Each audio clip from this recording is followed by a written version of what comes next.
deepest.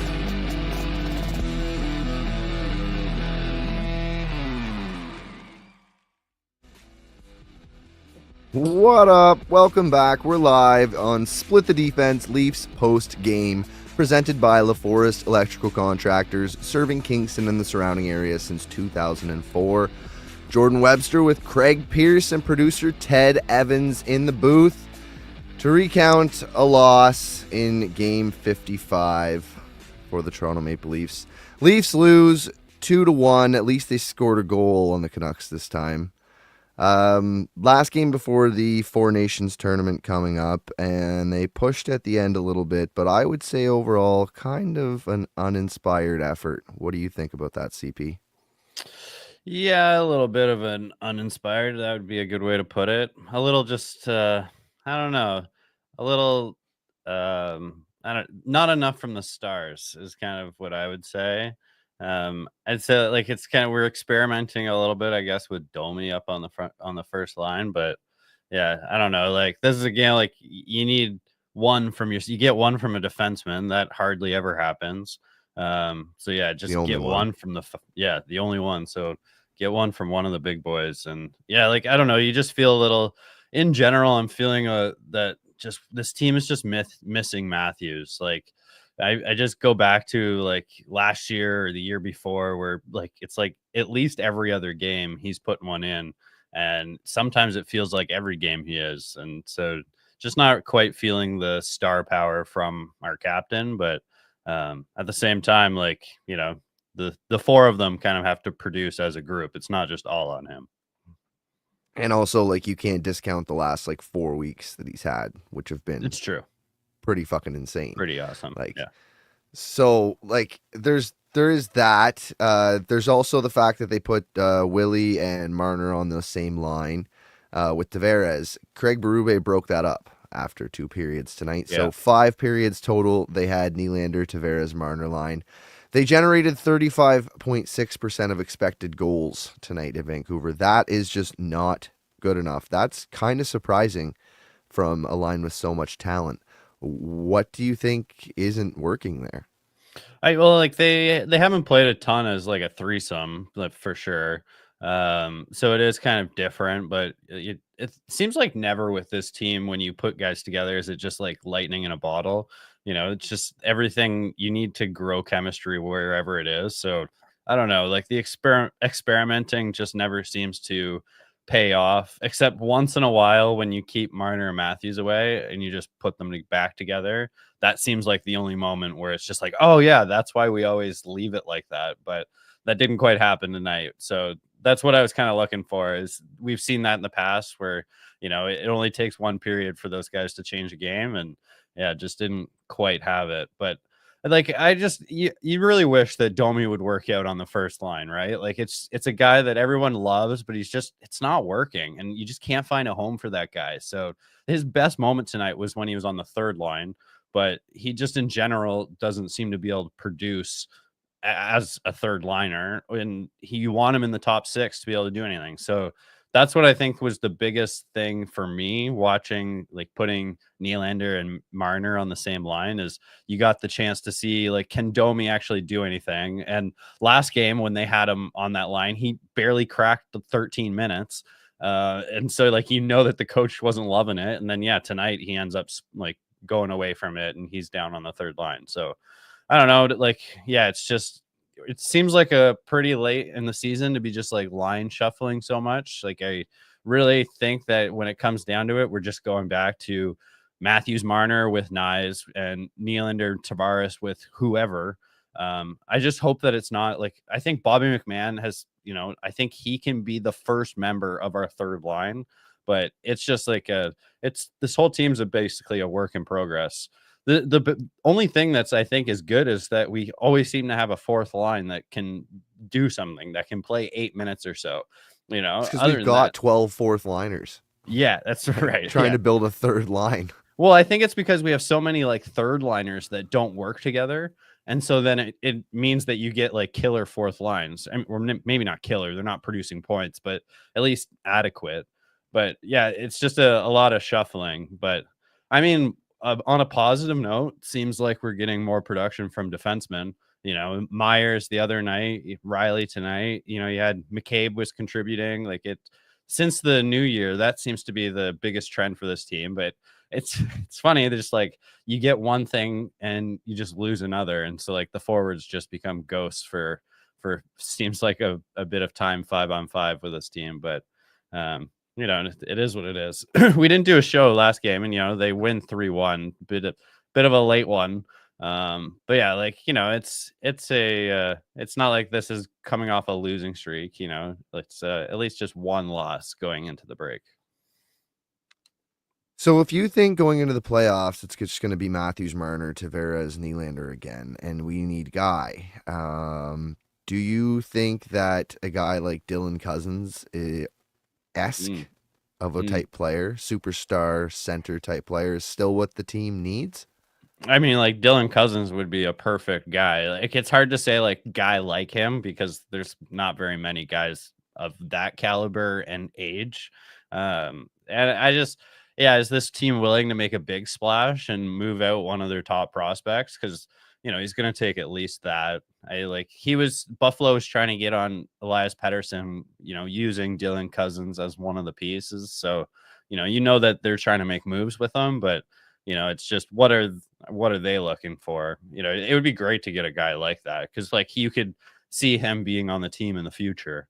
I'm not sure, like his contract must have more years on it, right? Because like he's not talked about as like a guy that's a deadline rental piece. Like I'm not sure how many years he has, but yeah, that's a guy you got to fit in that for long term sake. So but yeah, like I don't know. That's the thing is I do think that there's a couple guys that could be a great third line winger.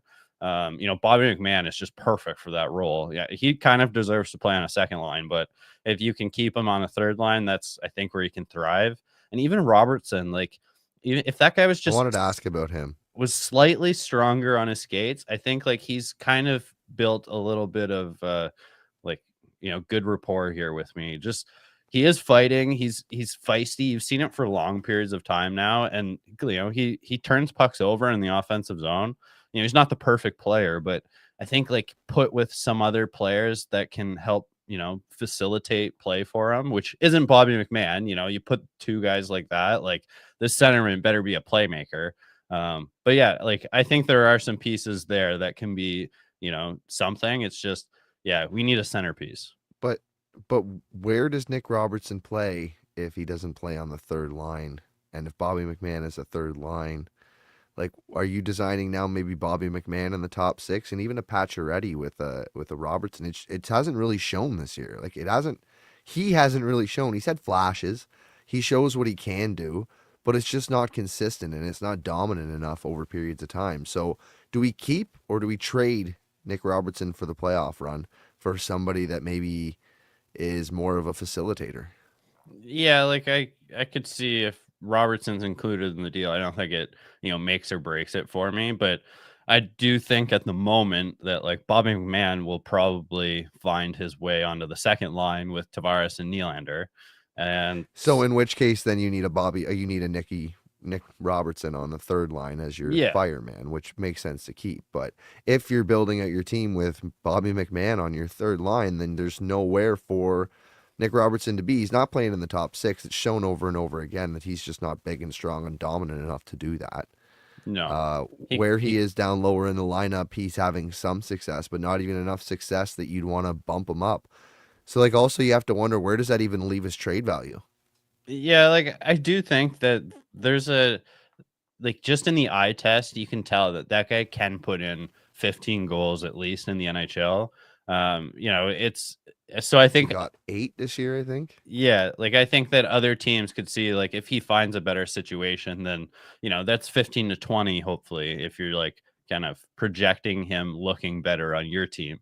So I think like scouts, I think would be advocating for his shot, for his, tenacity.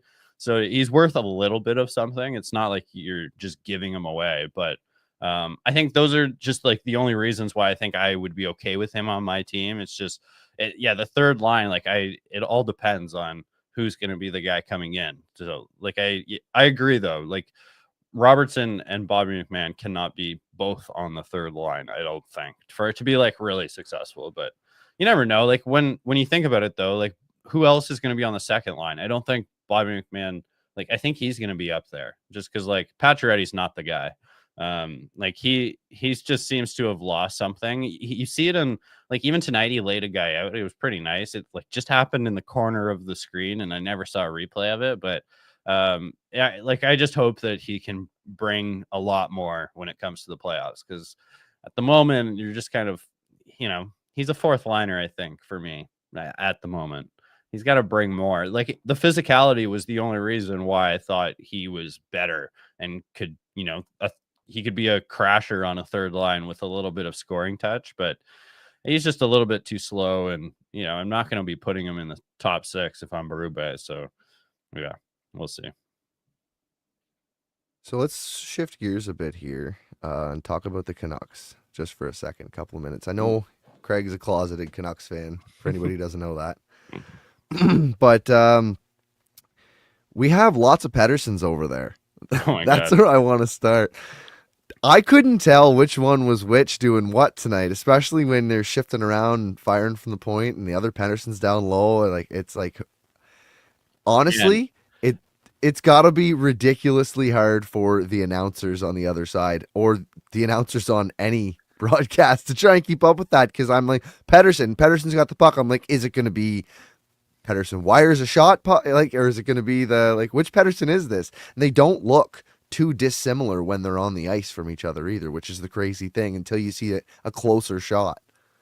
Yeah, there's a quota on names, it seems like, in Vancouver, because there's 2 Phillips as well, 2 Phillips, 2 Eliases, 2 Pedersens, and then a Patterson. So yeah, it's crazy.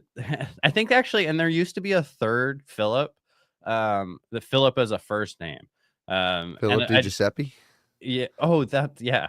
So like, yeah, it's crazy. And every time that I've watched I don't know, I'm kind of, revealing something but I always have to steal the game when I'm watching the Vancouver games because I never get it on my cable package. So, and I always seem to only get the away broadcast. And so it's mentioned every single time. Like there's not a game that goes by where the away broadcast doesn't mention how crazy it is for them to announce the game. The home side, like I don't know, but I feel like they've probably given up on talking about it because it's been like a couple of weeks now when, we've added a couple of these names to the list. But yeah, it's funny. Like it's also funny to me. Pedersen. He scores. Which one was that? I don't know, Bob. Yeah. How do you feel about star players having to put their first initial in front of their name? To me, like now that Elias Pettersson has to have the E in front of his name, is like his jersey kind of like looks different than all of the jerseys that everyone's bought, But does that make it more special? I know, but that's the thing is now, like, is it a bit of like now everyone's going to buy it with the E? Like how long that might be it, because you wouldn't put it on the guy who nobody gives a shit about, because like in that, I don't know, to me it's a bit of a disrespect thing too. Like, do you have to ask a star player? Like maybe Ted can chime in on this too. Like, is that a thing where like you have to ask him because he's like he's your future star, like, or is it just something where it's like any other player, like it doesn't matter? I would agree on it's a bit of a disrespect to the star. I would think 2 guys with the same last name, if there was Bob McKinnon that the Avalanche draft, I would hope that he's B McKinnon and Nathan McKinnon is just McKinnon as we know him. He has his jersey, McKinnon 29. Yeah, that's what it is. Yeah, but it's a business, and what sells more money? What sells more jerseys and makes more money? I Getting mean, the superstar to change his jersey, so that way the people who love the superstar go and buy more jerseys. There's definitely some people that would go out and buy the one with the E. Like there's no doubt, there's so many like really diehard fans. There's 2 Elias Petterssons, right, on Vancouver? Yeah, they're both Elias Pettersson. So one Elias just gets an Elias. E just to be like, oh, okay, it's pronounced like, okay. But it's spelled the same, right? Is it not? Like on paper, I think it looks the same, but one gets an E they're either both way. Elias Pettersson, are they not? Yeah. They're okay. both double T. So yeah. Yeah, I don't know. It is kind of a weird. Anyways, I think thing. the guy who doesn't I think the lower tiered player should be the one to have to put the letter on the back of his jersey and just keep that, sanctity of it. I totally agree with that. There's also part of it, team camaraderie, that like both guys should just put their initial on it, like no matter what kind of the fan perspective is. I can see that way too. If they both put their initial on it, though, then they're fucked, and they literally can't do that. They'd have to put middle names. No, I mean like if it's just in a different situation, Yeah, not in this situation. It's a very But they both. Okay, well, can you guys put your full names? Well, that's the same too. Well, can you put your middle name, your birth year? What do you want to do? Your mother's maiden name. God, yeah. So we had Prince Harry and Meghan Markle in the building tonight. Prince Harry dropping the puck. Meghan Markle is a bitch of Sussex.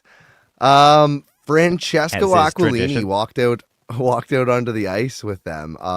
Vancouver fucking hates their owner, eh? Like hates. They booze rain down on that man.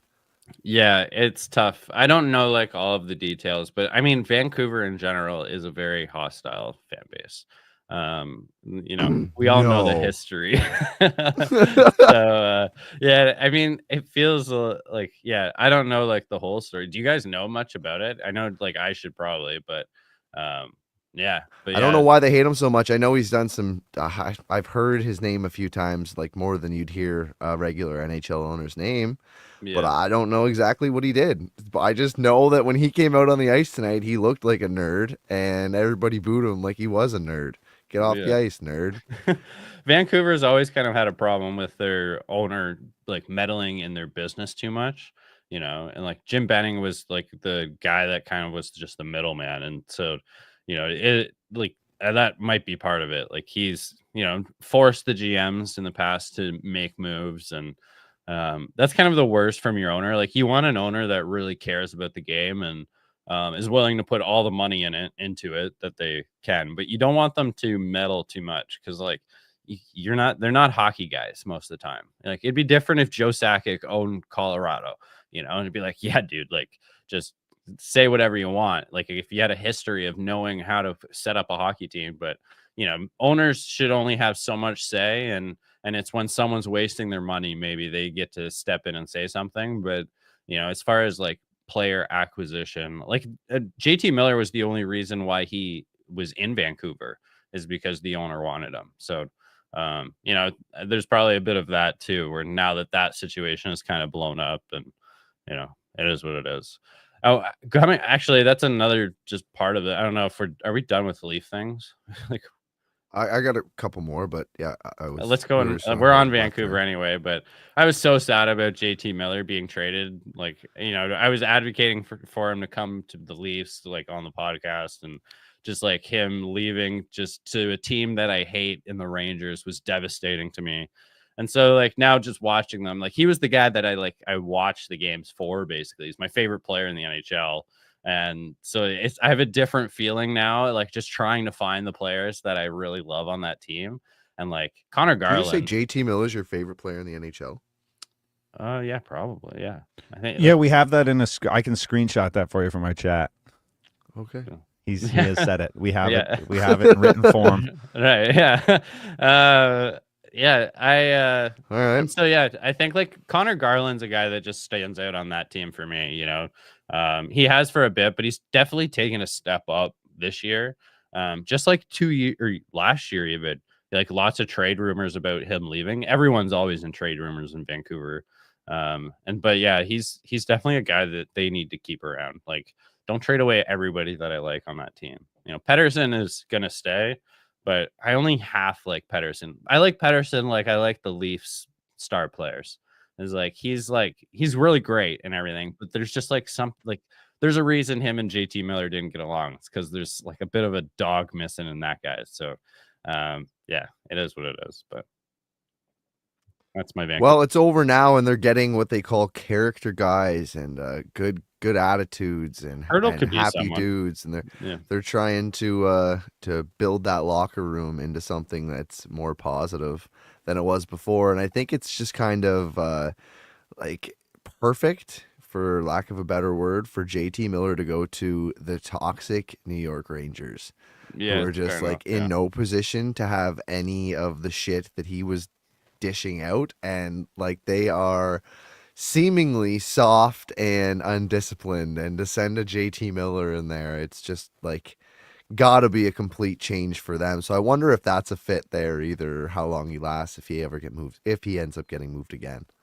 Yeah, I think well, JT Miller is also like kind of burnt all his bridges everywhere he's been.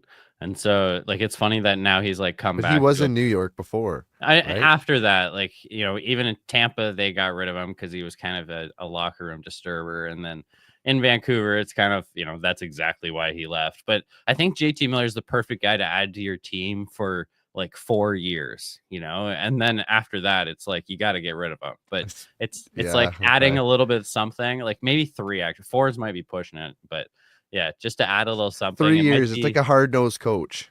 Yeah, exactly. And so it's Mike maybe Babcock. perfect for New York, we'll see. I'm not necessarily cheering for New York. Like it's kind of weird now, like because I kind of hate New York, and so I don't know. Him being in the Rangers jersey, like I've seen pictures of it, and it's just disgusting to look at. So yeah, It's not the first time, right? So it's yeah, it's pretty not. normal.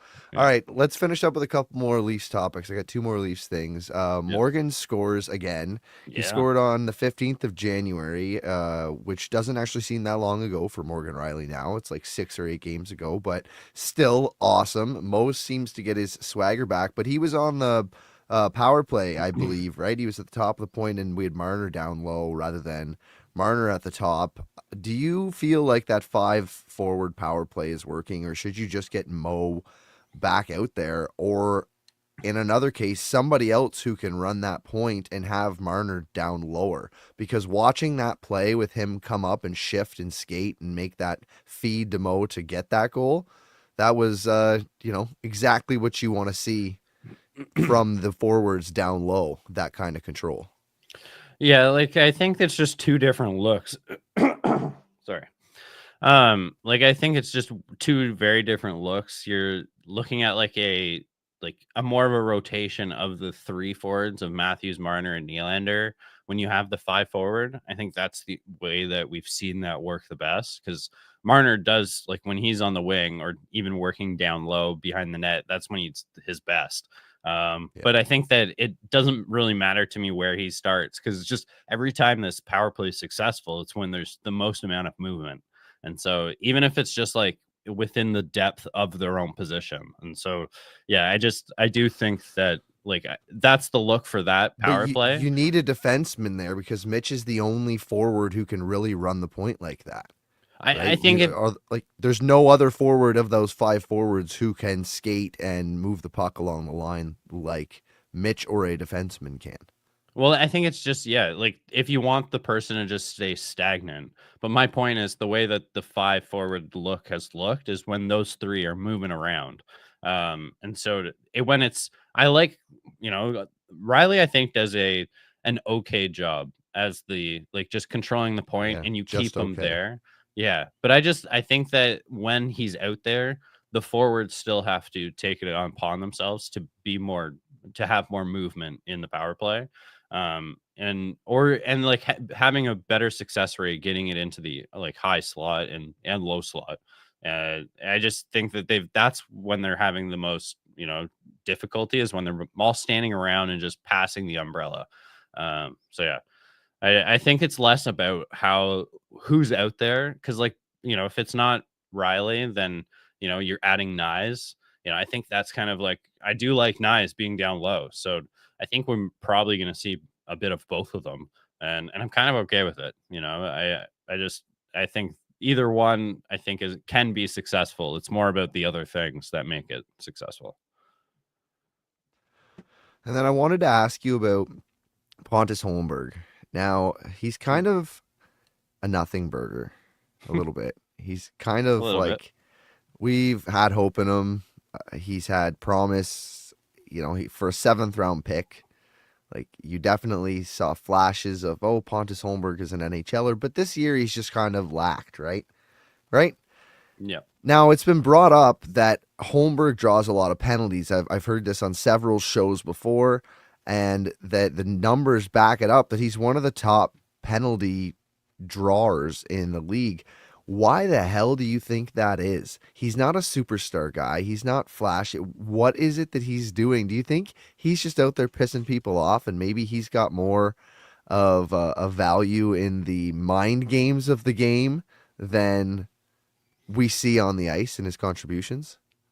I mean, maybe I kind of don't. I see it kind of like I see him as a guy that just plays the game and is like gets into all of the areas. I'm not sure if he knows like that he would be pissing anybody off. I just feel like he's a little bit just going in and doing his thing, and he's a bit of a smaller guy. I do think I think the only thing that Pontus Holmberg lacks is a bit more offensive ability. Like the rest of his game, I'm pretty happy with, and he's one of the if it's not Nick Robertson or Bobby McMahon, like I think Holmberg could be a spot on a third line, as long as like there's something else there, because like he is kind I feel of like he's just kind of useless. Like he's a fourth line energy guy. He doesn't really bring it. he is a bit of a puck retriever guy. He's just not ever put the puck in the net guy. And so in the perfect world, I think Pontus Holmberg is a great like ninth forward, like maybe 10th or 11th forward. It's kind of he's in that range. He can be just barely on a third line, I think. And then but yeah, he's better as a fourth line energy guy, but I like him as a player though. He's kind of the more energy he brings, the better he is, because he's just nothing else but that. He needs to kind of realize that he does slow down at times and then becomes a little of a more of a nothing burger.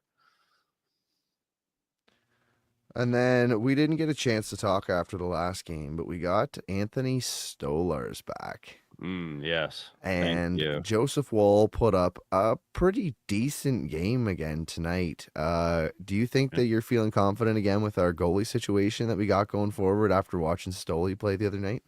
Hell yeah. I mean, Stoley is the best goalie. He is just everything that we've wanted. It's so nice to see a goalie come back from injury and look exactly what he looked like when he left.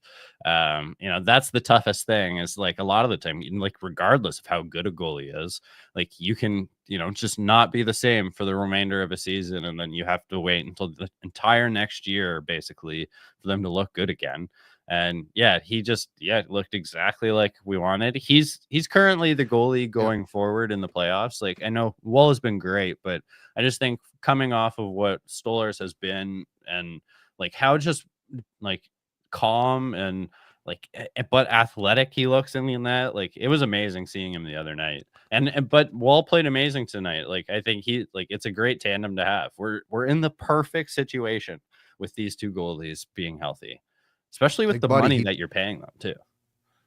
He took an extra week off after being cleared medically to play just to make sure that he was good enough to come back. And, I respect that. Woll was doing well enough, and he doesn't want to get hurt again. But, just to see him come back and play that well, be that aggressive, and seem to have that good of timing after the amount of time he spent off, that's a very, very positive sign. I wonder what Woll's thinking. Once, you see Stolarz just playing fine, and Woll's probably not too worried about losing his job. He's probably more like, dude, I've been working so hard. Like, I could use a day off. Like, get back. Yeah, here. No shit. He's what are you doing? Absolutely happy to have you. Yeah, I guess. Yeah, it's like, why are you taking extra time? But no, I respect that. He doesn't want to go out, hurt himself. The kid's got new knees, I believe, right? Like he's had reconstructive knee surgery on both knees. They just took a little pebble out of his knee. It's like his procedure wasn't actually that serious. Like most goalies have things floating around their knees. It's really tough on the body, and so they just sounds horrible. Oh man, you should see catchers from baseball. They get surgeries to remove all of these pebbles after their career's over, and it'd be like a cereal bowl full of just little pieces of bone and cartilage. It's the most disgusting thing ever. Like, you'd be shocked at how a knee actually I don't want to see looks. my knee now. You're freaking me out. Man, you'd be shocked at what an athlete's knee looks like when they're done their career. It's insane. I got something for you guys here. Quickly. Yeah, go ahead. Look at this. The new Friedman acronym just dropped tonight. This one very relevant to the show. It is Toto. You know, Elliot blessed the rains down in Toronto tonight with Toto. Toto and VCR. I love Toto VCR. I have that concert DVD, I believe. That's fantastic. Love a little Toto.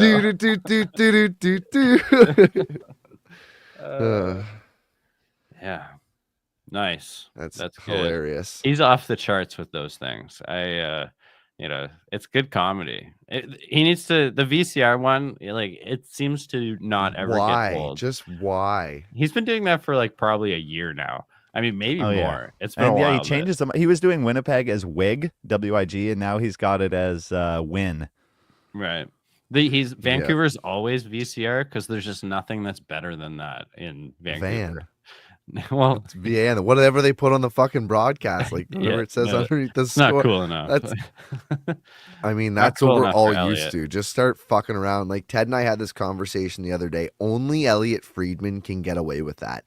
Because if any one of us were to start trying reporting and trying to be legit and pull shit like that, we would lose all credibility. All credibility in one tweet. Be like, who the fuck is this guy? He doesn't even know the acronyms of the teams. But Elliot's like legit, like so legit that they're just like, yeah, he's just fucking around. It's fine. That's how Elliot is. It's cool. Like it's unbelievable what he can get away with because of the position he's put himself in. Nobody else could do that.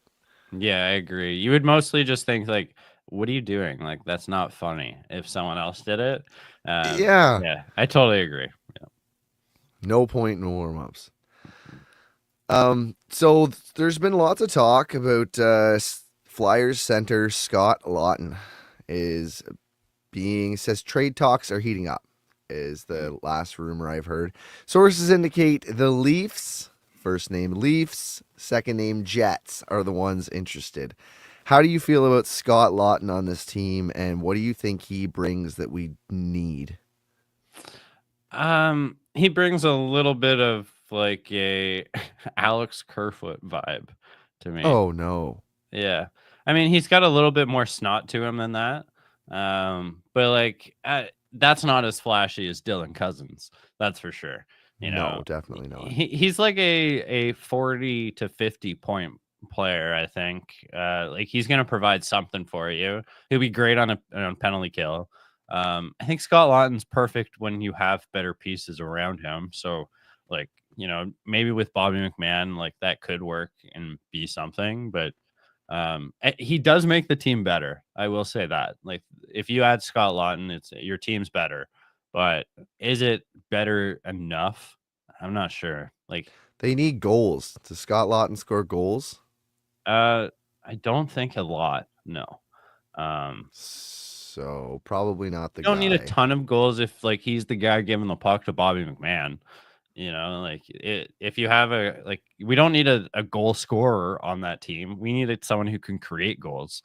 So yeah, like you don't need to like ask like a ton from your third line center, but I think it just depends where's this team at, like as far as like rentals and what they want to spend, because like that costs way less than Dylan Cousins does.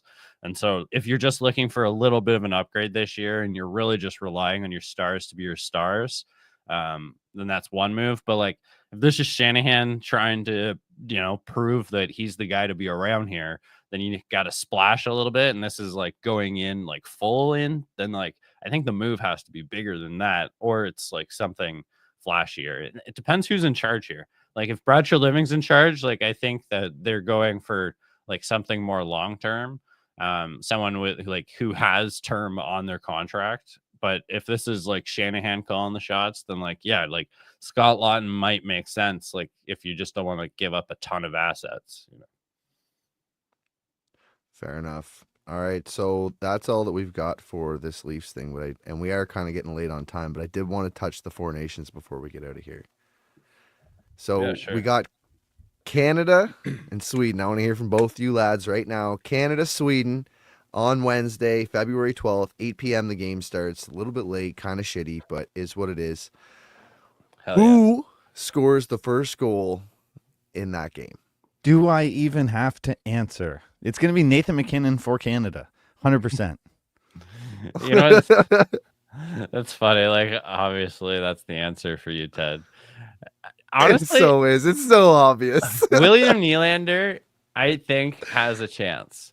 You know, I think that he could be the guy. I could see him coming out and being like, Willie, you only play like that every once in a while for the Leafs. And he just comes out the blaze of glory out there, you know, in his golden jersey. I could see it. Laying hits. Yeah. Oh, man. He's just going to like destroy McDavid in one play. It's just, he's the Rack Marner. Yeah. I'm going to be more scared of him than anyone. I think you'll see like a different version of Willie.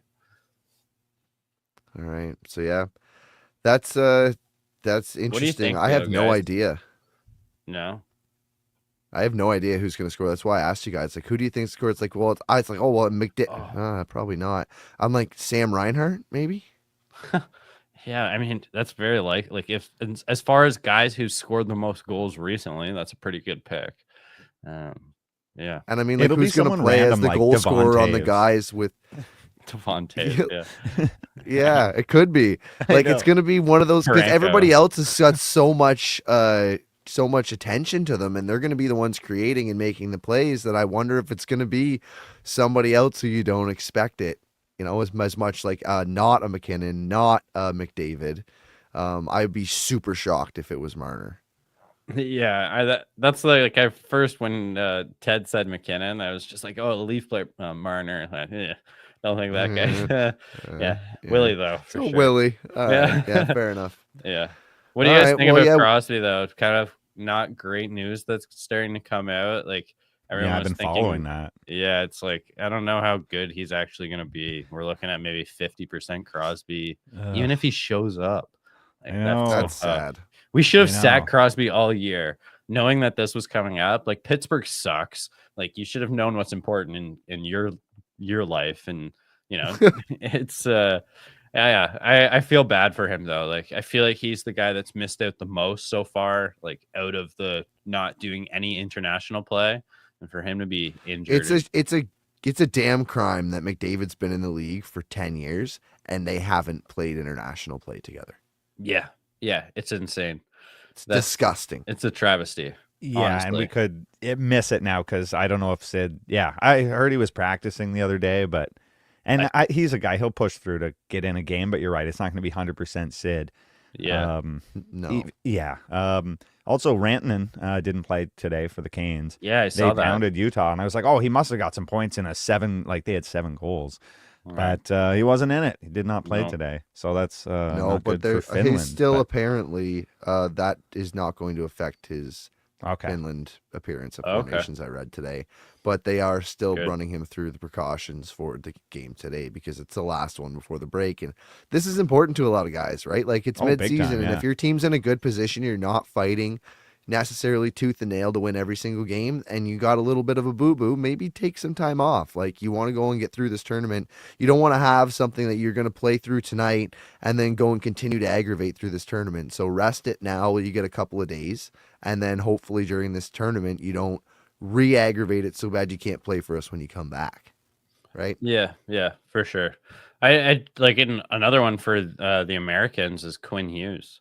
He's kind of in the exact same boat as Crosby, where they're like, he was skated hard today, apparently. Yeah, but like, apparently he can do pretty good like physical work. It's just what happens after his body, to his body. So I don't know. They're both guys are kind of in this limbo of hopefully they can go. I mean, less so hopefully for Quinn Hughes, because don't care about the Americans, but yeah, definitely for Canada. I mean, you don't want you never in this international play want any excuses for, like, if you want to beat the best team, right? To beat the best team. I don't want to be like, oh, well, we didn't have, if we had, you guys would have lost. And I know sometimes you can just say, well, you didn't, and that's the way it is. But you want their best roster out there. Like we were talking earlier, we don't want them missing an Austin Matthews. Like that, you know, Quinn Hughes is like their equivalent to our Cale Makar. That's our best defenseman. You don't want to lose a guy like that and then try and go into this tournament because you're never going to feel 100% confident that your team was in its best position to win. So at that, like, beating the USA is just going to be sweeter if he's there. Yeah, I don't think I don't care. Yeah, it's gonna feel sweet regardless. I'd rather win, and so if he's got to not be there, then I'm happy. I thought about this like in many other occasions as well. I'd rather my team just win. So yeah, I don't think it really matters when you look back in history that you won, but there's an asterisk that says that Quinn Hughes wasn't there. No, you're absolutely right, but it's in the moment watching it, knowing it feels a little sweeter. I'll give you that if it's like their best roster, but I also think in the moment I would care less because I'd be so excited about winning. I think in the lead up, there's just a lot of talk of it. It kind of wastes the airwaves.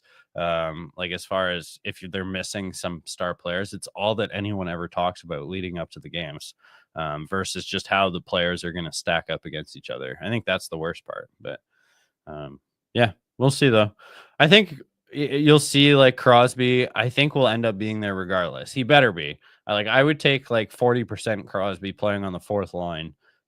Just be there, yeah. And like he could not play the rest of the year for his own team. Pittsburgh's just a travesty. Kyle Dubas, they gave him full control and he's just, lit Pittsburgh on fire. Have you seen Pittsburgh's roster? Did you see that picture posted today of Pittsburgh's roster? It's like, who the fuck are these people? It's brutal over there. Like it's like Michael Bunting's just there having a good old time. I've seen the social media posts, but other than that, it's just like, yeah, who the hell?